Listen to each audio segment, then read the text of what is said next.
छठा अध्याय।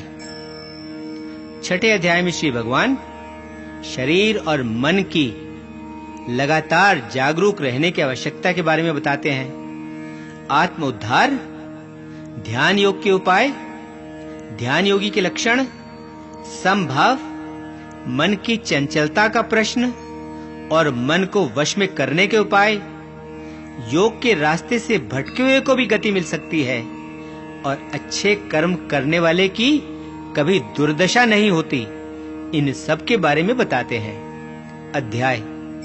श्री भगवान पाठ से कहते हैं, जो मनुष्य कर्म के फल की इच्छा न रखते हुए अपने नियत कर्तव्य और कर्म को करता रहता है जो उसे करना चाहिए, वही योगी है, वही सन्यासी है। वह सन्यासी नहीं है जो यज्ञ करना बंद कर दे और कोई कर्म न करे। पार्थ, तू अनुशासित कर्म को ही सन्यास समझ और यह भी जान ले कि कोई भी व्यक्ति अपने स्वार्थ, अपनी सभी इच्छाओं और अपने कर्म के फल को त्यागे बिना योगी नहीं बन सकता। जो मुनि योग तक पहुंचना चाहता है, उसके लिए निष्काम कर्म को साधन बताया गया है।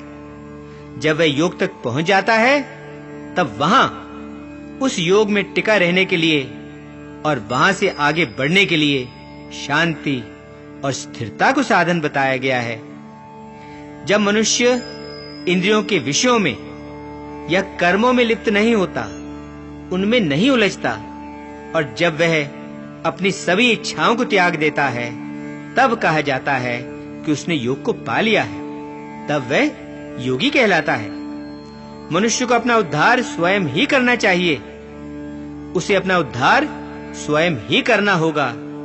वह मन के द्वारा अपने आप को ऊपर उठाए और अपने मन को कभी नीचे न गिरने दे, क्योंकि मनुष्य का मन ही उसका शत्रु है और मन ही उसका मित्र है।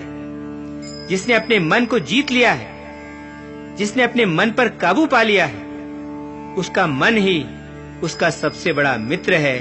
पर जो अपने मन को जीत नहीं पाया है, जिसका मन उसके काबू में नहीं है, उसका अपना ही मन उसका सबसे बड़ा शत्रु है। जब मनुष्य अपने मन को जीत लेता है और मन को जीतने पर जब उसे पूर्ण शांति मिलती है, तब उसकी आत्मा सदा समाधि में ही स्थित रहती है। वह सर्दी गर्मी में, मान अपमान में, सुख दुख में, इन सभी परिस्थितियों में भी शांत ही रहता है।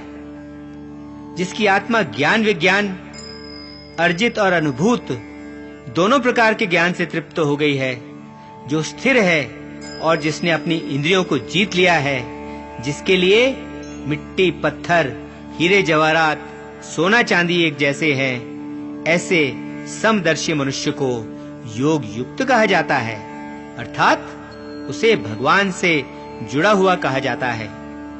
जो व्यक्ति सुहृद, मित्र, शत्रु, हितैषी, निष्पक्ष, द्वेष रखने वाले और संबंधी, संत और पापी, इन सब में एक सा भाव रखता है, जो इन सब को एक ही नजर से देखता है, उस व्यक्ति को अधिक श्रेष्ठ माना जाता है। योगी को चाहिए कि वह एकांत में अकेला बैठकर सावधानी से मन और आत्मा को वश में रखते हुए, किसी भी प्रकार की कामना न करते हुए अपने मन को परमात्मा में एकाग्र करे। किसी अच्छे और स्वच्छ स्थान पर, जो न बहुत ऊंचा हो और न ही बहुत नीचा हो, उस पर अपना आसन बिछाकर और उस पर बैठकर अपने मन को एकाग्र करके, चित्त और इंद्रियों को अपने वश में करके, योगी को आत्मा की शुद्धि के लिए योग अभ्यास करना चाहिए। अपना शरीर, अपनी गर्दन और अपने सर को सीधा और स्थिर रखते हुए, बिना हिले डुले, नाक के अगले भाग पर दृष्टि जमाकर, अन्य किसी भी दिशा में न देखते हुए, अविचल मन से भय रहित ब्रह्मचर्य व्रत का पालन करता हुआ संयम से वह अपने मन को मेरी ओर मोड़ ले और केवल मुझ में ही ध्यान लगाकर मुझे ही अपनी भक्ति का परम लक्ष्य बनाए। इस प्रकार जिस योगी ने अपने मन को वश में कर लिया है, वह हमेशा योग में लगा रहकर उस शांति और परम निर्वाण को पा लेता है जो मेरे अंदर स्थित है, जो मेरे अंदर मौजूद है। वास्तव में योग उसके लिए नहीं है जो बहुत अधिक खाता है, ना ही उसके लिए जो बिल्कुल नहीं खाता। योग उसके लिए भी नहीं है जो बहुत अधिक सोता है या बहुत अधिक जागता है। जिस व्यक्ति के आहार और विहार दोनों नियमित हैं, जिसकी सभी इच्छाएं और सभी चेष्टाएं नियमित हैं, जिसका सोना और जागना भी नियमित है, उस व्यक्ति में एक ऐसा अनुशासन आ जाता है जो उसके सभी दुखों का नाश कर देता है। जो व्यक्ति चित्त की सभी लालसाओं को मिटाकर और अनुशासित होकर केवल आत्मा में ही स्थित हो जाता है, आत्मा में ही टिक जाता है, तब वह योग में लीन कहलाता है। जैसे बिना हवा वाले स्थान में रखे हुए दीपक की लौ स्थिर रहती है और हिलती नहीं, वैसे ही वह योगी भी स्थिर रहता है जिसने अपने चित्त को वश में कर लिया है और जिसने मन के साथ आत्मा को भी योग द्वारा अनुशासन में रखने का अभ्यास कर लिया है। जब एकाग्रता द्वारा वश में किया गया और योग में लीन चित्त शांत हो जाता है, तब वह अपनी बुद्धि द्वारा परमात्मा रूप अपनी आत्मा को देखता है और अपनी उसी आत्मा में ही वह आनंद लेता है। वहां वह बुद्धि द्वारा मिलने वाले मन एवं इंद्रियों से भी परे उस परम आनंद को पा लेता है, जिसमें स्थित होकर और जहां पहुंचकर वह फिर कभी सत्य से दूर नहीं होता, वह फिर कभी विचलित नहीं होता। उस दशा को पाकर वह समझता है कि इससे बड़ा और इससे बढ़कर मुझे और कुछ नहीं मिल सकता, और उसमें स्थित रहने पर वह बड़े से बड़े दुख से भी विचलित नहीं होता, वह बड़े से बड़े दुख से भी नहीं घबराता। उस दशा का नाम है योग। जो बंधन हमें दुख से बांधे रखते हैं, उन सभी बंधनों को काटना ही तो योग कहलाता है। इस योग का अभ्यास दृढ़ संकल्प, पक्के इरादे और शांत चित्त से किया जाना चाहिए। स्वार्थ भरे संकल्प से उत्पन्न अपनी सभी इच्छाओं को, अपनी सभी कामनाओं को पूरी तरह त्याग कर, सभी इंद्रियों को सभी ओर से मन द्वारा वश में करके अपनी धैर्य वाली बुद्धि से वह अपने आप को शांत करता जाए और अपने मन को अपनी आत्मा में स्थिर करके धीरे धीरे समाधि अवस्था को प्राप्त करे और अन्य किसी भी वस्तु का ध्यान न करे। चंचल और अस्थिर मन जिस जिस ओर भागने लगे, उस ओर से वे अपने उस मन को काबू में करे और फिर केवल आत्मा के वश में वापस ले आए।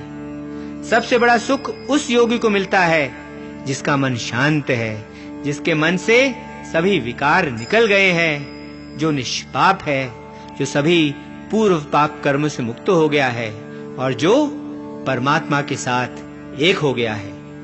इस प्रकार वह योगी जिसने अपने सभी पापों को दूर कर दिया है, जिसने आत्मा को सदा योग में लगाया हुआ है, ऐसा योगी सरलता से ब्रह्म के स्पर्श से होने वाले परम सुख का अनुभव करता है। जो व्यक्ति योग में युक्त हो गया है, जो सबको एक ही नजर से देखता है, वह सभी प्राणियों में मुझ परमात्मा को निवास करते हुए और सभी प्राणियों की आत्मा को भी मुझ परमात्मा में ही निवास करते हुए देखता है।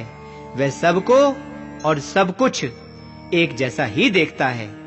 जो मुझे सब जगह व्याप्त, सब जगह मौजूद देखता है और जो सब वस्तुओं को भी मुझ में ही व्याप्त, मुझ में ही मौजूद देखता है, उससे मैं कभी अलग नहीं होता और न ही वह मुझसे कभी अलग होता है। जो योगी एक ही भाव में स्थित होकर सभी प्राणियों के हृदय में मुझे स्थित, मुझे मौजूद मानकर मेरी उपासना करता है, वह कितना ही क्रियाशील क्यों ना हो, वह कितने ही कर्म क्यों ना करता रहे, फिर भी वह मुझ में ही निवास करता है। जो व्यक्ति प्रत्येक वस्तु को अपने जैसा ही समझकर समान दृष्टि से देखता है, जो सबको अपने जैसा ही समझता है, वह चाहे स्वयं सुख में हो या वह स्वयं दुख में हो, जो दुख सुख को समान भाव से देखता है, जो दुख सुख को एक जैसा ही समझता है, वह पूर्ण योगी समझा जाता है। श्री भगवान के यह वचन सुनकर अर्जुन उनसे कहता है, हे केशव, तूने जो मन की समता वाला यह योग बताया है, मन की ही चंचलता के कारण मुझे इस पर अमल करना बहुत कठिन लगता है, क्योंकि यह मन तो बहुत ही चंचल है, यह बहुत ही तेज, बलवान और हठी है। मुझे तो लगता है कि इस मन को वश में करना तो हवा को वश में करने की भांति बहुत कठिन है। श्री भगवान उत्तर देते हैं, तुम ठीक कहते हो पार्थ, यह मन बहुत ही चंचल है और इसे वश में करना भी बहुत कठिन है।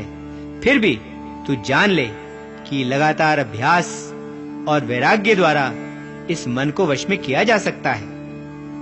मैं यह भी मानता हूं कि उसके लिए योग को प्राप्त कर पाना बहुत कठिन है, जिसने अपने आप को संयत नहीं किया है। लेकिन संयत व्यक्ति अपने मन को दृढ़ संकल्प और उचित उपायों द्वारा अपने वश में कर सकता है। अर्जुन के मन में एक और शंका उभरती है और वह केशव से पूछता है, हे जनार्दन, जो व्यक्ति श्रद्धावान होते हुए भी, तेरी भक्ति करते हुए भी चंचल मन वाला होने के कारण अपने आप को वश में नहीं कर पाता और योग के मार्ग पर चलने के बाद उस मार्ग से भटक जाता है और सिद्धि तक नहीं पहुंच पाता, उसकी क्या दशा होती है? आध्यात्मिक और भौतिक दोनों स्थानों से भ्रष्ट होकर किसी भी स्थान पर मजबूती से टिका न होने के कारण वह ब्रह्म की ओर जाने वाले मार्ग से भटककर छिन्न भिन्न फटे हुए बादल की तरह कहीं नष्ट तो नहीं हो जाता? तू मेरा यह संदेह पूरी तरह मिटा दे, क्योंकि तेरे सिवाय और कोई नहीं है जो मेरा यह संदेह दूर कर सके। श्री भगवान उसे समझाते हैं, सुन पार्थ, सुन प्यारे मित्र, जो व्यक्ति अच्छे कर्म करता है, जो अच्छाई के मार्ग पर चलता है, उस व्यक्ति की कभी दुर्दशा नहीं होती। उसका ना तो इस लोक में और ना ही परलोक में कभी नाश होता है। जो व्यक्ति योग के मार्ग से भटक जाता है, वह पुण्य आत्माओं के लोक में जाता है और वहां कई वर्षों तक रहने के बाद वह फिर पवित्र आत्मा सदाचारी और समृद्ध लोगों के घरों में जन्म लेता है, या वह बुद्धिमान योगियों के वंश में भी जन्म ले सकता है। ऐसा जन्म इस संसार में और भी दुर्लभ है। वहां वे अपने पूर्व जन्मों में विकसित किए हुए ब्रह्म के साथ जोड़ने वाले उन सभी दैवी संस्कारों को फिर प्राप्त कर लेता है और यहाँ से इसे आरंभ मान वह फिर पूर्णता पाने के प्रयास में लग जाता है।